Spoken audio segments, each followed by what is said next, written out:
Hi, I'm Anna Marie Cox, and this podcast is a labor of many years in a dark sea of centuries, where nothing seems to flow, where a lifetime is only a brief eddy, even for the person who lives it.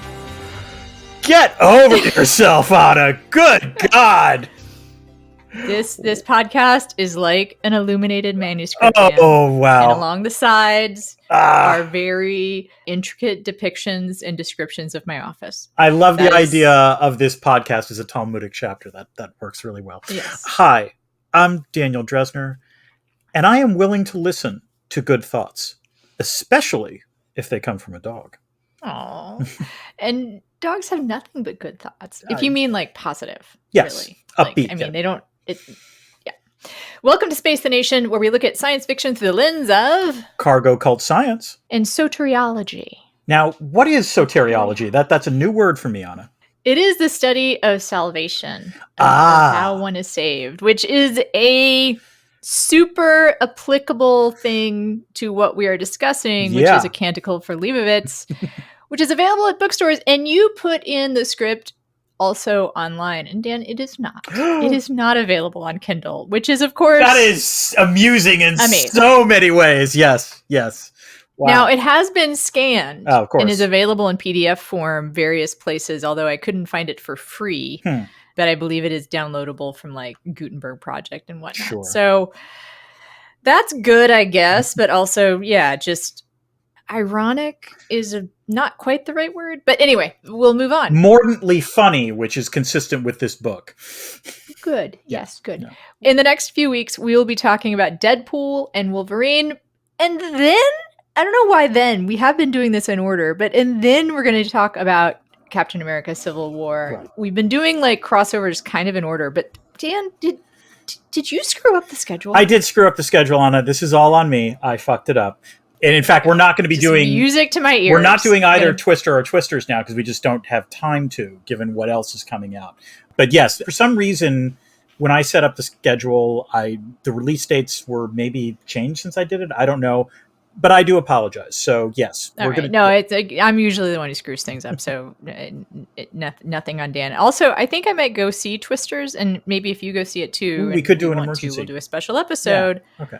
Much like we just did a special episode. Yes, of The Dead Zone. David Cronenberg's version of The Dead Zone, which seemed, let's say, topical given current events.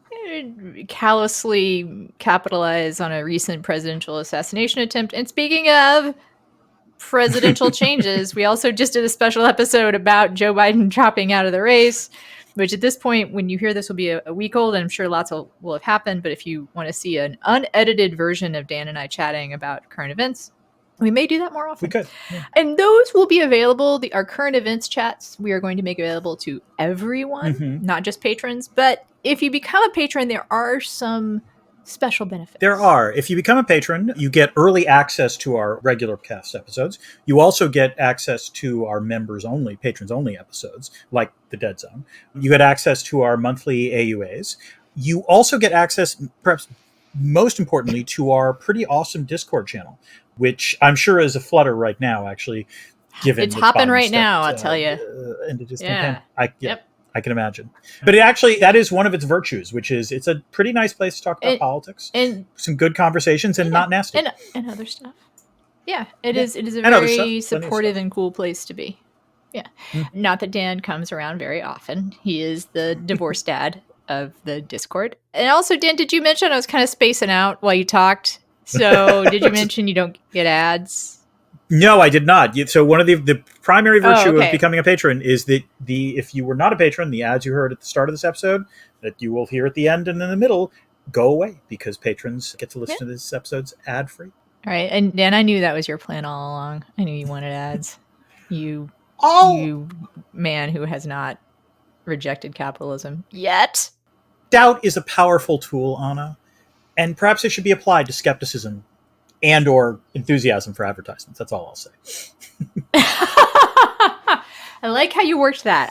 That was good, Dad. That was good. I think I just called you Dad. Yes. All right.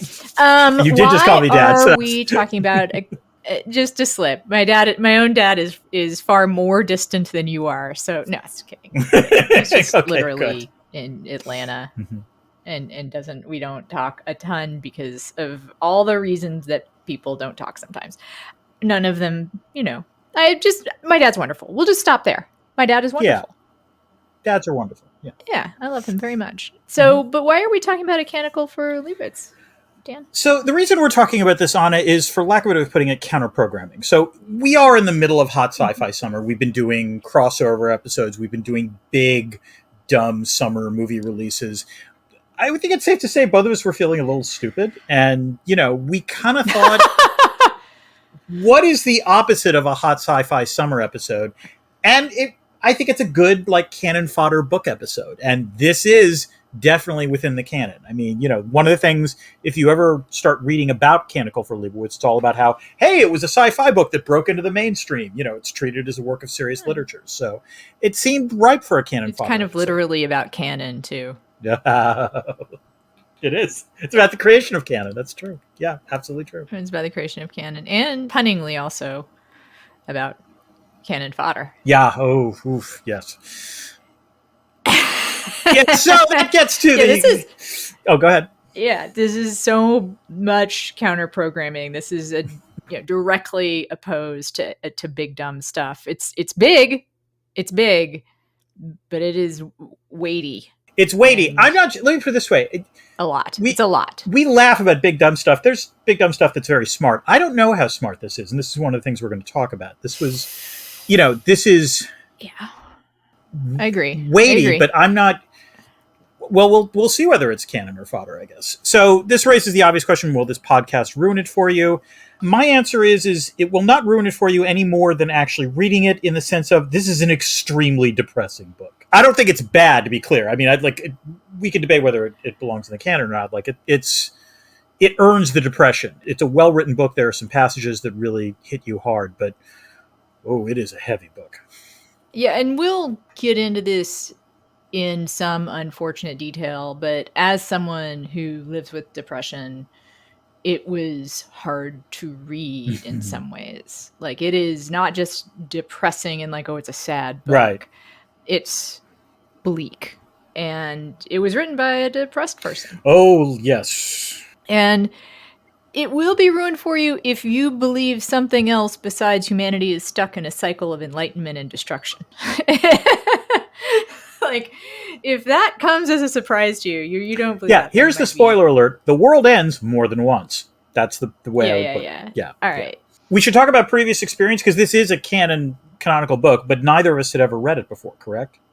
Yeah. Yeah. I heard about it for years. Sure. Yeah, and same. years. And it is a Hugo Award-winning book. And it is, if I looked up, writing about it, and there's tons of writing about it, theses and scholarly articles and personal essays. And there are a lot of people who really love this book and who really find it very important. I would say I think I understand its importance more than the love for it. Yeah, love is a strong word for this book. This is actually one of the books, I've had students write papers about this book, and my End of the World. This is one of the books, the novels they can read for the End of the World class, where they say whether or not And you still hadn't read it. That's I assigned a lot of books on it. I couldn't read all of them, but I'm slowly getting to them, which is nice. So now I've got this one off the list. See, I wish I'd known that hack in grad school. Well, you've heard the phrase, Anna, I'm sure the academic phrase of read something. I haven't assigned it yet. How could I have read it? Very often we assign stuff in order to force us as professors to actually read it. Or not read it unless you have to read it for your podcast. Exactly. Yeah. So I also will say that this book, I saw more recommendations for it after I started to talk about my own faith more publicly, because I am a later in life convert to Christianity, not Catholicism, unlike our vice presidential nominee. But I am a Christian, and it is the end of the world. So I guess people thought I'd be interested. I'm glad I read it. It's a tough book. It is a tough. No, let's put it this way. I've read it. I suspect I will never read it again, is the way I would put it. Yeah. So I'm glad we're talking about it now. Part of how to put this, let's get to the story behind the story, which I think is potentially as depressing as the story itself. Although, maybe I'm wrong, this Walter Miller Jr. character, Anna, sounds like a fun guy, Or am I wrong? So I think a formative event, this is not his life story, but a formative event for him, and especially relevant to the novel, is that he was an army gunner who took part in the bombing of the Monte Cassino monastery in Italy. And just a little backstory on that, because it's directly relevant for him and for the book. It was the very first monastery of the Benedictine order, founded by Saint Benedict himself in 530. And that is where he wrote a series of short essays that became the Rule of Saint Benedict, which is considered one of the founding documents of modern Catholicism. It is half spiritual principles of monasticism and half administrative guidelines for running an ascetic community. Okay. Which I find that division, the equal importance of those two things, to be very appropriate to this story. Yeah. Right? It is because it's the spiritual principles of salvation and dedication to the life of Christ and a life like that of Christ. And then how do we get along? How do we in this? And I'm serious. Like, that's what it's about. But yeah, that's practical stuff. Yeah, that's important. Yeah. How do you manage the politics? How do you manage a situation when someone goes against the rules of your small community? Mm-hmm. And I also think this is thematically important, which is the Benedictine order is independently run for the most part from Rome. Mm. It has a official representative, but it's mainly like emergency oversight. And also every Benedictine order or every Benedictine monastery is considered independent. So it's a loose affiliation of states, as it were. This is actually very enlightening for me, because I have to say, as someone who's Jewish, the idea of there like being any sort of autonomy within Catholicism is a really weird concept. Like, it's not, we always thought of, like there's Catholicism and the Communist Party. Those are the two like truly Leninist top-down structures. So this is worthwhile to know. Yeah. So yes. And it is interesting within the context of this book that this order is not Benedictine. It's Leibowitzian, I guess. Yeah. But it is run somewhat like a Benedictine order. Mm-hmm. So I watched a British propaganda newsreel about the bombing of Monte Cassino Monastery. Yeah. Monte Cassino Monastery, and it is brutal. You weren't persuaded? Well, they made it to persuade people. There's an interview with a Catholic abbot at the very beginning where he says, if its preservation would have meant the prolonging of the war, our military leaders had no choice. No. Its destruction was justified. And it gets into the fact that there were leaflets dropped, Dan. Hey, they dropped leaflets. They dropped leaflets telling people that they were going to bomb it. Folks are warned. And it is true that the Nazis were using it to store munitions and also as an observation post. So they dropped leaflets. The next day, they bombed it every 20 minutes. Jesus. And it was, you can watch the video. It was devastating. It was gone. It's gone. Yeah. And it's been rebuilt, but it was gone. And then also an investigation afterwards showed that no Germans were present in the abbey, but 230 Italian civilians died. Having taken refuge, again, appropriate to this book. Yes, very much so. And here's a fun fact. Following the bombing, the ruins of the monastery were occupied by Germans again, because ruins provided excellent defensive cover. Okay. All right. So back to Miller. After the war, he got a degree in engineering from UT Austin and then converted to Catholicism in 1947. And then had kind of a weird up and down relationship with the religion. His wife got a tubal ligation, which is not very Catholic. He got divorced. He lived with another woman. Got back together with his wife, and as he said, inevitably maneuvered my way back into the church, although it was an on-again, off-again thing. Finally, I suppose I tried to define myself in that area by writing Leibowitz. I went back to the church. It never really took. As I said, it won a Hugo Award in 1961. After the success of Canticle for Leibowitz, he ceased publishing. And he shot himself shortly after his wife died in 1996. So. He did, I just want to be clear though, he did, to be fair, I think he edited another book about like sort of post-apocalyptic literature. Yes. And also he wrote a sequel. Yeah, and he wrote a sequel which was like 90% done and then like tasked another sci-fi writer to complete it. It came out, I think, after it posthumously, and I don't think it was terribly well reviewed, if memory serves. But yeah, let's just move on. Okay. I don't like that story. Sure. No, that's not good. Although I will say, none of that is surprising given what we read in this book. Well, one thing is surprising. Yes. Is the debate about euthanasia and suicide that occurs in the last part of the book. Interesting. Yes. Okay. We'll get to that. Suicide is a mortal sin. Yeah. Anyway, okay. Woohoo! Chekhov's What's It? This is the thing that often appears in the first act of the book that winds up being somewhat relevant in the third act. Anna, what do you got? Oh, Chekhov's, I guess, memorabilia is a little too wide. Chekhov's brother, Francis. Yeah, there's a lot. I mean, Chekhov's arrow in the Chekhov's head. Wanderer. I mean, there's... There's a lot. Thematically, he picks up a lot of threads. And I have Chekhov's nuclear war, because, Yeah. Well, okay. All right, let's get to the plot. Now, just a reminder, because this is a book, we do it slightly differently. Was it The Gone World that broke me in terms of plot recaps for novels? Yeah, The Gone World. The one that we needed a chart to do the plot, that I found like someone else had been broken by it and tried to construct like a timeline of it. Yeah. One of our favorite books. Yes. And I will remind people, Emily Blunt in an adaptation by Denis Villeneuve. That is our best idea that we've ever had. It's true. It's true. All right, but let's do what the jacket blurb might say. In the 1960s, a nuclear war broke out because someone thought they could win in a first strike. This led to the simplification in which survivors blamed the elites as responsible for starting World War III. All learning was considered suspect, and illiteracy was embraced. One surviving engineer, one Isaac Edward Leibowitz, becomes a booklegger after joining a monastery, collecting and secreting books to create a storehouse of human civilization. The church allows Leibowitz to start a new monastic order dedicated to this purpose in New Mexico. The book starts 600 years after Leibowitz. A simple novice named Francis stumbles across a wanderer and then discovers a 20th century fallout shelter that appears to contain artifacts and memorabilia that include Leibowitz's own writings. Abbot Arkos is wary of the discovery for a variety of reasons, delaying Francis's entry into the order for several years. He eventually joins and is sent to New Rome after Leibowitz is sainted, but dies on his return trip from an arrow from nomads. The second part of this book flash forwards 600 years as the world seems to be exiting a dark age. Thon Tadeo, the Einstein of his time, travels to the Abbey to study the archives. Once there, he sees that Brother Kornhauer has devised the means of creating artificial light.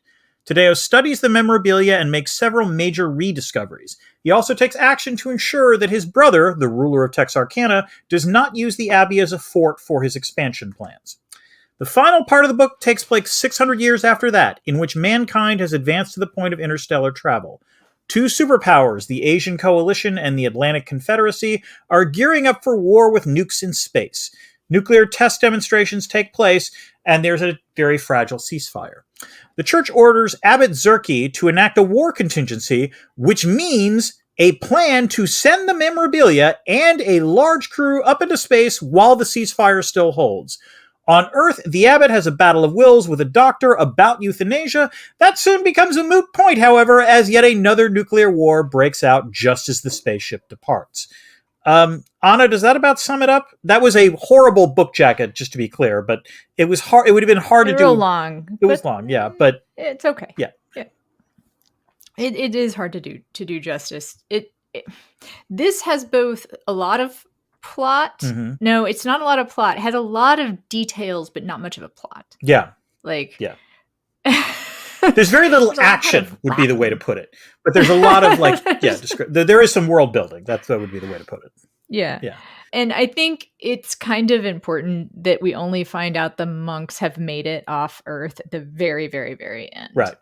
And because I fully expected that to not work out, given the mood of the book, general tone of the book. Yeah. Although, in some way, I expected super bleak ending. I mean, I would say the ending is super bleak regardless.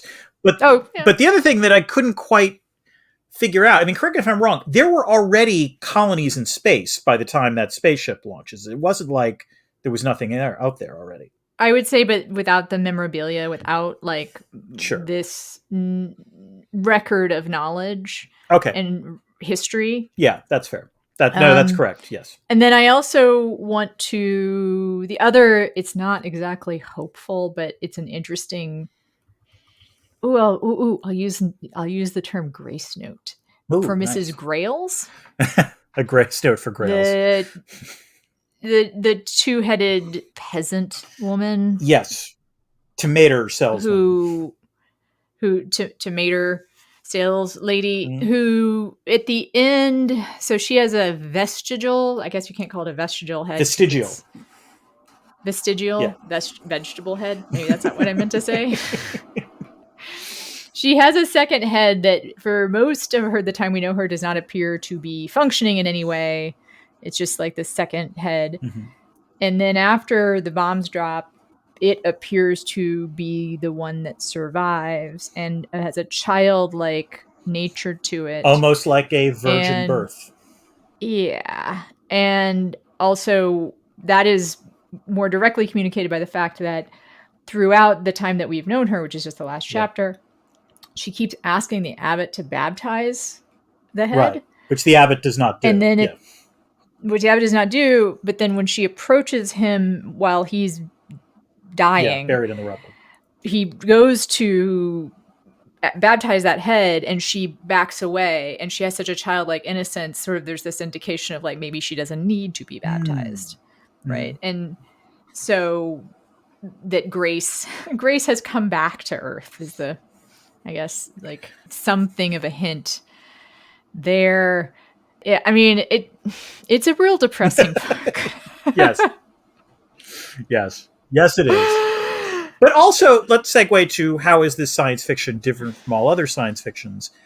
And honestly, for me, the similarities stand out a lot more than the differences. But I mean, this might have been one of the first books to sort of be a sort of post-apocalyptic novel set far after the apocalypse. I mean, the time span in this book is what, like 2,400 years from like 1960, if you want to do that. Like this came out around the same time as I believe On the Beach by Neville Shute. So this is sort of like the beginning of sort of, apocalyptic novels. But what's interesting about this one is that I guess the theme is you're just going to see this recur again. Like, as you say, like the basic message is that human civilization is a cycle. And we blow ourselves up and then we rebuild ourselves and then we forget what we learned and blow ourselves up again. So the one thing that I think does make it interesting, and this is a weird combination on it, but as you say, this is a depressing book in a lot of ways. And it's also a little funny. Like there is humor in this book that I was not expecting. Yes. So let's see. I will say that it is very talky and preachy. Yeah. In the way that the other Obama or Obama books that we have read are. I bet Obama loves this book. That is, I would bet money that Obama has read this and told people he liked it. I don't know if he actually liked it, but he's probably told people he liked it. I got very annoyed by some of the talkiness until the end.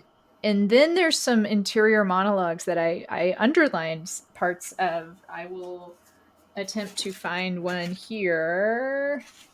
Yeah, here's some stuff that I like. He talks about sending the ship off. This is Abbott. This is at the very end. Yeah, Zerke. Yeah. He's sort of saying to himself, like, oh, what the fuck are we doing sending this out? Like, what's the point of our order surviving or this knowledge surviving? And then he says, hope and not futility is sending the ship. Thou foul seducer. And then he's saying, hope, you foul seducer. But then he goes, but it is hope, or we wouldn't go at all. It isn't hope for earth, but hope for the soul and substance of man somewhere. Which I liked. I liked that. He also makes a point that, as depressing it is, I do think is an accurate observation, although I wonder if you can join me in deciding, I don't know, what it means. So he says, the closer men come to perfecting themselves a paradise, the more impatient they seem to become with it, and with themselves as well. They make a garden of pleasure and become progressively more miserable with it as it grows in richness and power and beauty. For then, perhaps, it was easier for them to see that something was missing from the garden, some tree or shrub that would not grow. That's capitalism, Dan. That's what that is. But well, actually, so let me read a passage back to you. This is from the middle section, and it should be noted. Well, I mean, oh, go ahead. Can we hold a second to talk to a little bit about that passage? Yeah. I'm not entirely joking when I say capitalism, which is the idea that like we have this bounty and then we keep looking for more, and that's what makes us dissatisfied with it rather than simply being able to enjoy it. I don't think we are doomed to that. That is the thing that I would find it accurate. It's an accurate way of describing how civilization can sometimes work, in that we get closer and closer to some Eden, but then find more and more fault with it. But I don't think things have to be that way. Right. So there's a section. Let me just read this from the middle novella, in which Taddeo is speaking to, I believe, Apollo, who is like the Monsignor of Texarkana. Taddeo asks, "How can a great and wise civilization have destroyed itself so completely?" And Apollo says, "Perhaps by being materially great and materially wise and nothing else." And that is capitalism, Anna. Like, I might like capitalism, but that's what that's. Well, and yes, like those are related observations, right? Is that we do not appreciate what we have, and in that, it's funny because I did find some of this was very resonant as far as recovery goes for me. Like, there's one of the messages of recovery is that you find hope in your gratitude. Like, to be in the moment and appreciate what you have in the moment makes you more able to move forward in time. Like, with more hope and less pessimism. If you're like, there are things to be joyful about in this moment, and that can give me the emotional space and bandwidth and energy to move forward, because I'm not just thinking about the worst, right? Like, and there are things worth saving. And I think it is this. I did appreciate the last novella the most. Interesting. Yeah, let me put it this way. One thing I want to say is this book, it's often tough for novels, I think, to end. Well, no. Like, do you stick the landing? And like it like literally in the form of the last paragraph. And I just want to read the last paragraph because it's really good. This is after like nuclear war has basically happened. A wind came across the ocean, sweeping with it a pall of fine white ash. The ash fell into the sea and into the breakers. The breakers washed dead shrimp ashore with the driftwood. Then they washed up the whiting. The shark swam out to his deepest waters and brooded in the old clean currents. He was very hungry that season. And I don't know, that like, whatever I think of this novel, it ends well. And that's good writing. Like, that's just, you can see why it works. I must insist that we do Mary Doria's Russell's The Sparrow now. She wrote the introduction to this book. Okay.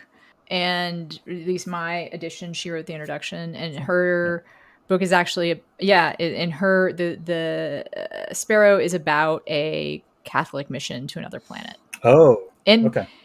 It has a certain amount of bleakness to it, but it raises some questions about faith that resonate with me a little more directly. Do you want to talk about the characters, Dan? Well, yes, although this for me was the book's biggest weakness. So admittedly, part of the problem is the novel really is 3 short novellas and it hopscotches. So, it's not like the only character that is a through line is this character called the Wanderer, which I found puzzling, I'm going to confess. Like, because it does seem to be that there is one person who like interacts with all 3 of the sort of, the protagonists in all 3 stories, which felt like a touch of magical realism. I'm not entirely sure what that was supposed to be.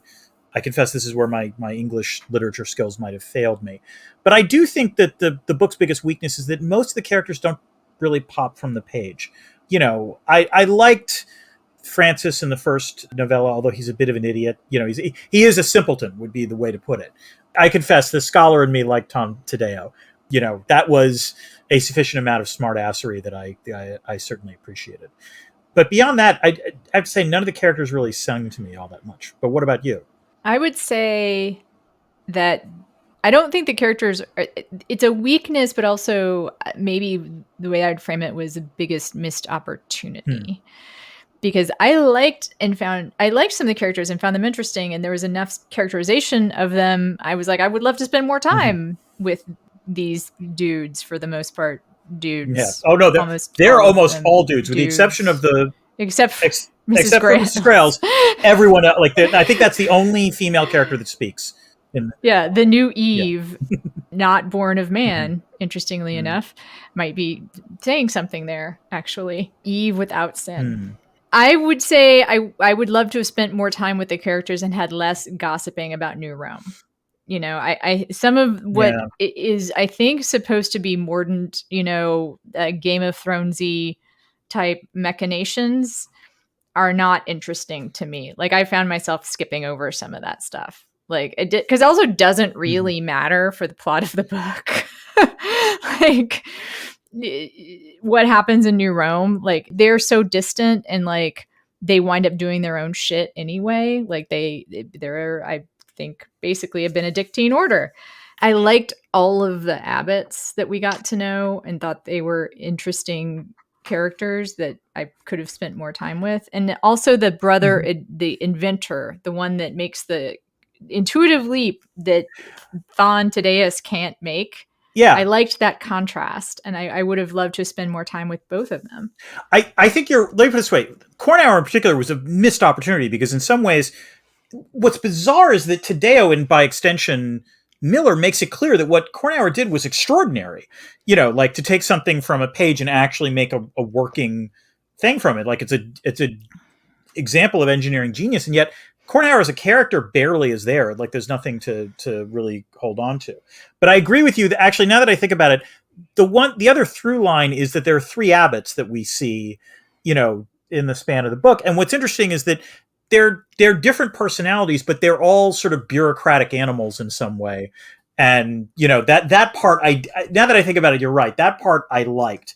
And it was, I will say, as an academic, there was a strong whiff of, this poor dean, this poor college president. Yeah. Like that was the thing I kept thinking about as I was reading about him.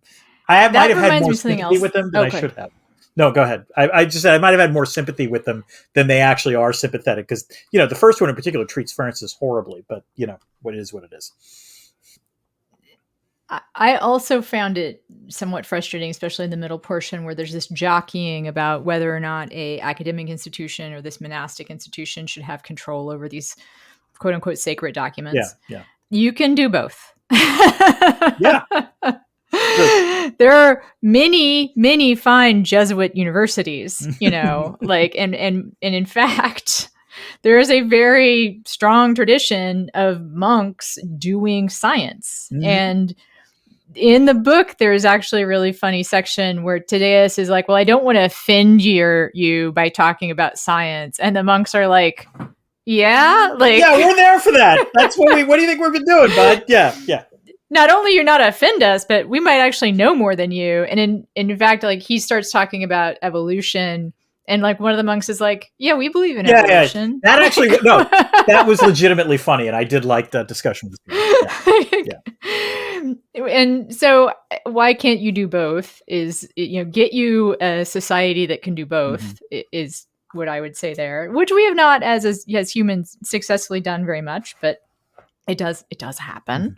And then I can't remember what I was going to say next, except that I could have done with less Latin and more hanging out with the brothers. I really hated the Latin, Dan. I mean, I just skipped over the Latin. It wasn't like Yeah, I did too.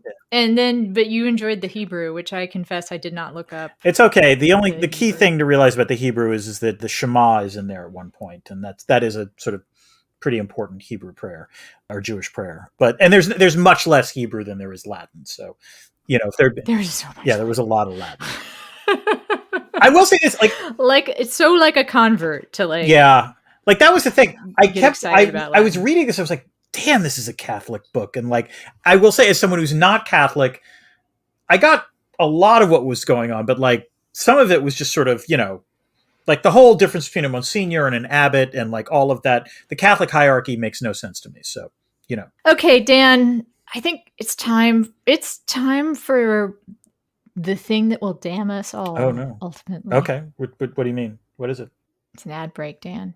All right. Time for our ad break. We'll be right back after these messages for the abominable autoscribe.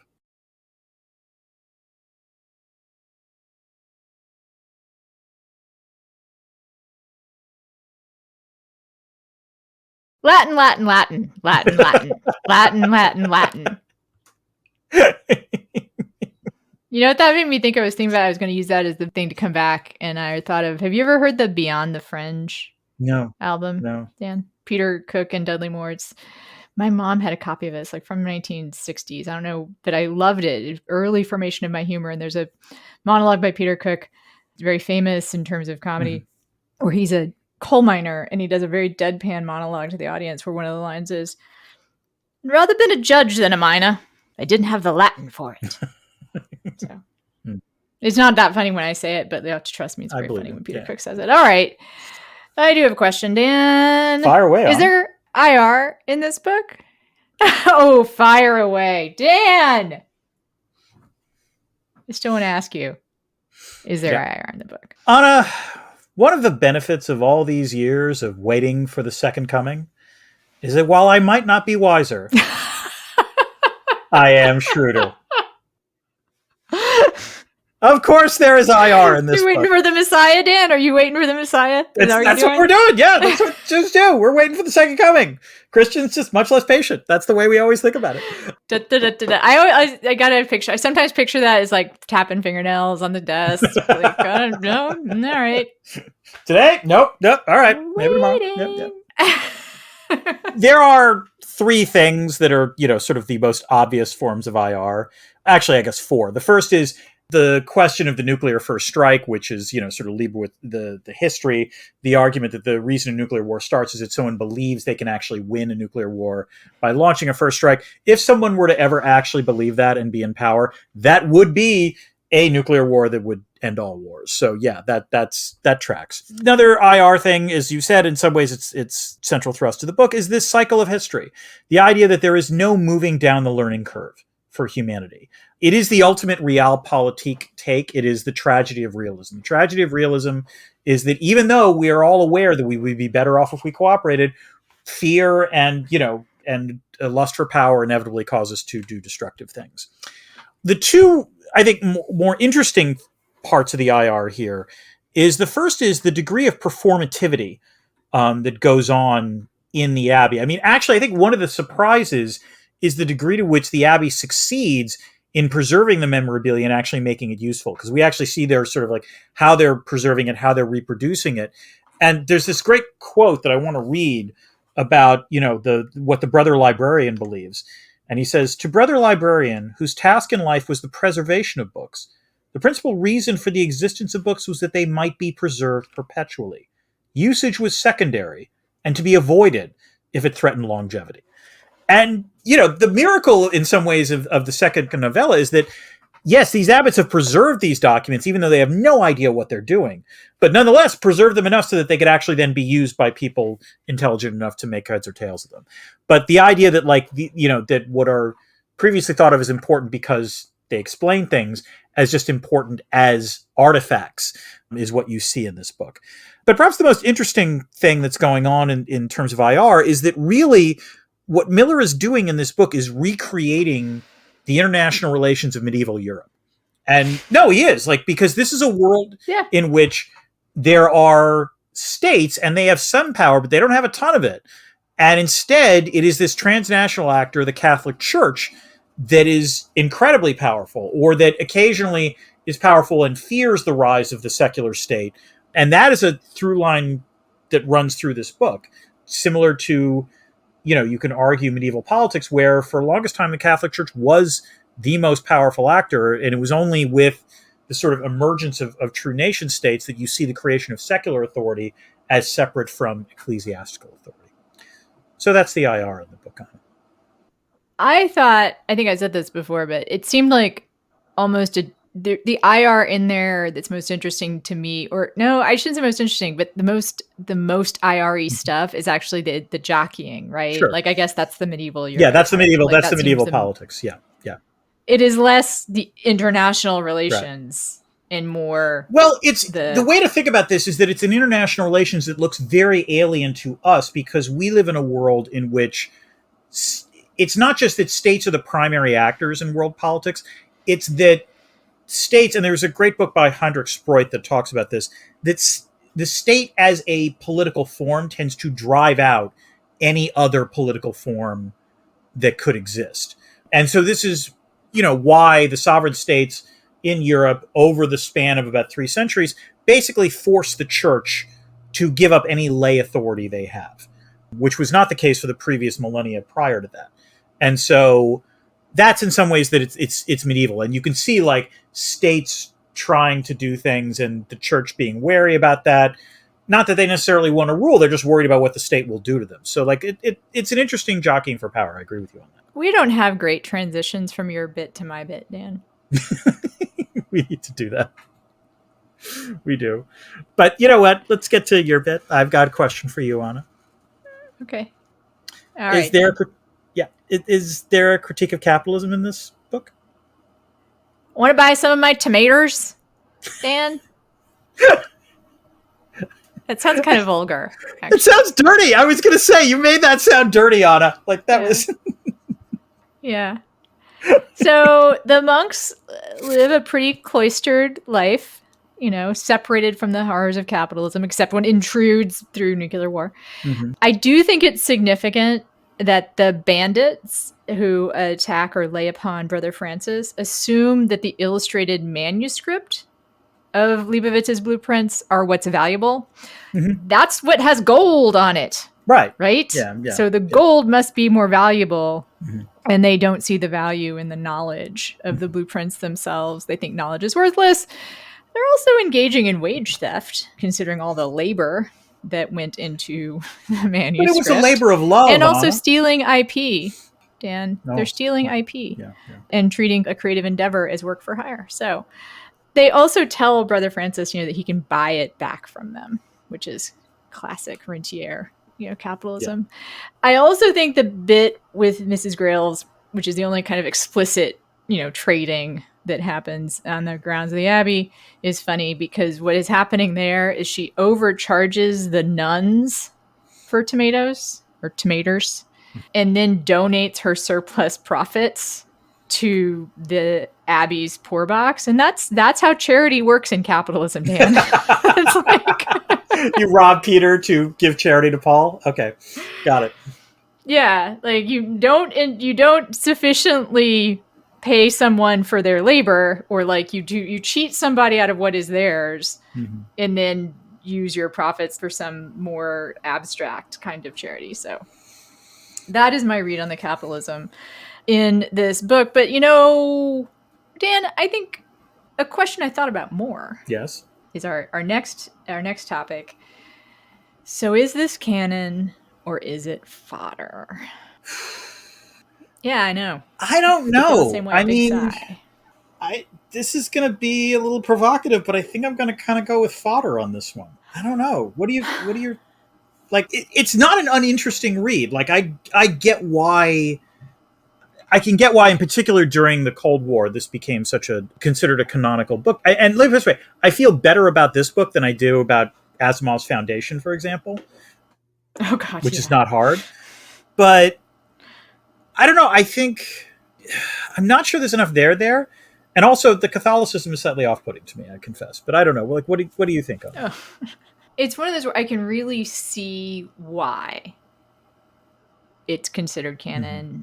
I think especially for the time, it was probably considered pretty bold mm-hmm. in its bleakness. Mm-hmm. Early 60s, we hadn't yet gotten to the cynicism of Vietnam and the obvious strife of poor and Black people in America. So I think sort of America's still riding high on the soda pop fizz of the post-war period. I can see how this very brutal reminder of the cost of nuclear war, and clearly someone shaken by his own participation in what might be considered a war crime, and having, taken in Hiroshima and Nagasaki. This is it. Sometimes when people get knocked out by something, it's considered to be a kind of greatness. But it's funny, when people, with, my fascination with the movie Civil War, civilwars.substack.com, people ask me, is it your favorite movie of all time, or do you think it's the best movie of all time? And I don't know if I do. But it is fascinating. Yeah. And I can see that reaction. I don't find this book fascinating, but I could see how it would knock someone out. Civil War knocked me out in that way. This book... it just connected with me. It hit me in the jaw. No, this book packs a punch. Really absolutely. hard. There's no denying that. That's absolutely true. And I don't know, maybe I'm being unfair to it, because in some ways, partially, the reason why this book is considered canon is because it's the first one, you could argue, to do this sort of far post-apocalyptic, treatment. And I would say the brutality of its treatment of nuclear war, the bleakness of it, is somehow deeper than if you had said just the world gets destroyed. I mean, I think that's a subtlety that maybe I'm only really articulating to myself now, is that when you're oh, the world's destroyed, it's literally an apocalypse, there is no life, and that's what nuclear war does. That's not as hard as, no, people do survive, and it's awful. No, the scariest thing for me about this book was less the nuclear war than what he described as the simplification. That was extremely well done and well rendered, and entirely plausible. And I guess it's hard for me to say canon or fodder. It's a book that I can't wholeheartedly recommend, because I do think there are big parts of it that I found just excruciatingly boring. But especially if you're a historian, as someone who once studied modern American history, I could see this is a valuable piece of understanding post-war American. Let me put it this way on it. So, this comes out at the same time as Dune, the same time as Foundation, roughly. Actually, it's between the two, I think. Those two have received prestige adaptations. Do you think this merits a prestige adaptation, would be the way I would put it? And if it did, how would you do it? Yes. I mean... Okay. Yes. I think the answer is great, canon. Actually. Yeah. Though I actually think this is something where the original thing is flawed, which means the adaptation can actually improve upon it, is the way I would think about it. Yeah, I think that a good Apple TV adaptation by Ron Moore. Oh, that's good. Good. Yeah. He's walked away from For All Mankind, right? This would be good for him. Yeah, I think if it could be beautiful, shot in the desert. I think some of the Game of Thrones stuff could be made more intelligible and interesting. Yeah. Especially if you're seeing it. Because when it's on the page, this was my problem with actual Game of Thrones too. The political machinations on the page are really hard to make interesting. Yeah. Although George R.R. Martin had more success than a lot of people do. I think this would make a great Roland D. Moore, Apple TV adaptation. They could streamline it a whole lot. I guess would it be 3 seasons? It would absolutely be 3 seasons. Yeah. That would be the way I would do it. Yeah. I guess that means it's canon. It's again, I wouldn't recommend it to just anyone, but I do think that it can self-select. If you are interested, again, in post-war American history, I think that this book illuminates a certain kind of thinking that has continued to be a through line in American popular culture to this day. Yeah. And in some ways is more resonant than ever, unfortunately. But yes. Yeah. Yes. Yeah. I want to say one thing about the spirituality of it. That part that I read about hope is, to me, this thing that feels closest to my own feelings about salvation, which is that salvation is hope. That salvation isn't about I don't want to save your soul, Dan, that. I'm not that kind of Christian. You've already expressed your opinion about my soul, but no, so go ahead. Well, I'm not like, I don't believe that you got to like profess the belief in Christ to that believe that to be quote unquote saved, because I think of salvation as something that actually happens on this earth. Salvation is to reborn into a new life that is a life of giving, a life of not sacrifice in a martyr sense, but sacrifice in the sense of doing more for others than you do for yourself. And by doing that, you become part of a community and a greater part, more than just yourself. And I think that there is a little bit of that in this, a little bit in like acknowledging that hope in a quote unquote next life isn't literally after you die, but it's hope for another kind of life and for living on in the hearts and beliefs of others. So that's a lovely grace. That's my. Oh, thank you. Thank you. And I don't even have two heads that I know of. Oh, so wait, speaking of which. Right. Yeah, that's just lots of debris. It's on the cover. There's like debris flying on the cover and buzzards. So it's the debris field. This is when we talk about the things that we have not gotten to in the rest of the recording of the podcast. Anna, do you have a lot, or what do you got? No, I don't have tons. Like books, it's kind of hard to have a lot. But I did have one thing we haven't said yet, which is I don't know if I really believe it would take 2,400 years to build back up into spaceflight. Like, I don't know if that lag sounds right to me. Like 600 years between all of this stuff. Oh, I don't know. Like, that actually struck me as about right. Because, like, it's not just space travel. It's like the idea that there's colonization. Like, space travel beyond what we've done.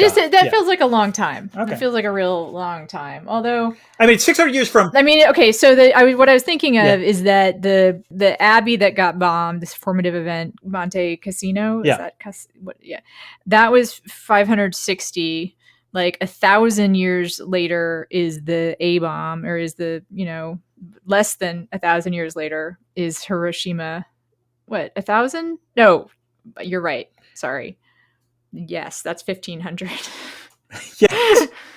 Well, did you get 1950 and 1,500 confused, Anna? I did. Okay. All right, my math is off, and so therefore it's totally right. Yep. You know what, Dan? I do. You know something about me? I reverse numbers all the time. So, I understand. Yeah. I understand. Yes. Let me say something. So maybe that's exactly right. Yes. So my debris field, like my one big debris field thing, is not even. Oh, but to rebuild. Yes. To rebuild. That's actually was my bigger point. Okay. Like to get back, would it really take that long to get back to? No. I don't know. It's an interesting question. Further when we are. Let's put it this way. I don't want to find out. I would hope that we don't have to deal with that. Good point. What do you got, Dan? This is a small thing, but like, am I incorrect, or in the first novella, the abbot works out a way, essentially they develop large language models. Like there's a quote where, they're like trying to deal with like books where like something is burned out. And he says, he's worked out a mathematical method for finding the missing words. And I kept thinking, oh my God, they've invented large language models, but not the most important thing. That feels like code breaking. More than large language model. Like, well, the two are more linked than you would think. It's related. It's a related idea, right? Yeah. But not quite maybe that advanced. But let me read one passage which I particularly liked from the first novella, which is describing what the U.S. continental economy looked like. The principal industries of the continent, excepting a few seacoast regions, were hunting, farming, fighting, and witchcraft. The last being the most promising industry for any youth with a choice of careers and having in mind as primary ends maximum wealth and prestige. I also want to read a section. Yeah, it's funny because I was looking at like the critical acclaim, and a couple of them are side-slittingly funny or whatever, sense of humor, and I didn't laugh that much, but I'm glad that it amused you. But there is a great scene in the last part of the last novella where the abbot is trying to convince the veteran of space travel who's become monk, right, to take on the mantle of, I think, abbot and of the new colony, and also captain of the ship. Yes, dual hat. And the guy's like, I don't know. I don't know. I don't know. He keeps on saying, I don't know. And there is this, their whole dialogue, I think, is actually pretty funny, but also really moving. Yeah. So he says, I don't know what I want to, I don't know. He's like, I don't know. The abbot says, so he says, I'm scared. I'm scared, Reverend Father. And the abbot says, steel screams when it's forged. It gasps when it's quenched. It creaks when it goes under a load. I think even steel is scared, son. Taken half an hour to think? A drink of water, a drink of wind? Totter off a while. If it makes you seasick, then prudently vomit. If it makes you terrified, scream. If it makes you anything, pray. But come into the church before Mass and tell us what a monk is made of. The order is fissioning, and part of us goes into space, goes forever. Are you called to be a shepherd, or are you not? Go and decide. It's pretty good. I liked that. Some of the it was funny. Like, I didn't really love this until that last novella, where I felt like some of the writing finally started to hit me. Right. This is a small thing, as you know. This novel is heavy on the Catholicism. But there is, you mentioned, yes. Yes, but there is some Judaism, which I did like. You know, there's the wanderer looking at the books and saying, still writing things backwards, I see. Which is a joke, because in Hebrew you go from right to left rather than left to right. And then easily the most Jewish line in the entire book is towards the end, when the abbot says, well, at least nothing worse has happened yet. And that, which was actually funny. Also, by the way, you were laughing. What I can only describe as the abbot trying to get IT support to help him with the thing was actually pretty funny, and in some ways pretty on point with what would happen in the future. So that actually might have been the most trenchant, predictive stuff in the book. And there is also a moment in that exchange where he damns the machine. And I think one of the other brothers is like, well, does it have a soul? And then there's this really brief aside about, does it? We've decided animals have soul. It's a nice little, it's a nice kind of Catholic. It's very Catholic, but also appropriate to the time. Yeah. I don't really have anything else. I think that's it for me as for well. a book that I did not particularly enjoy reading. It does spark a lot of conversation. I guess that's another point in favor of canon. But we are going to close our conversation about it. If you are interested in other things that Dan and I have to say, well, actually, it's another good place to remind you can become a patron. I will say, so I posted our little emergency podcast about Biden dropping out, and someone became a patron within minutes and joined the Discord. Wow. Okay. That's amazing. So we may do more emergency podcasts in this run up to the election, since things have gotten very exciting, and we'll make those free. Yes. But with the hope that it will bring people on board for more conversation. To become a patron, you can go to patreon.com/spacethenation. Dan, I will say we had 2 people drop out last week, and I was like, it was my office, wasn't it? That was. Oh no, it was not. Your office is wonderful.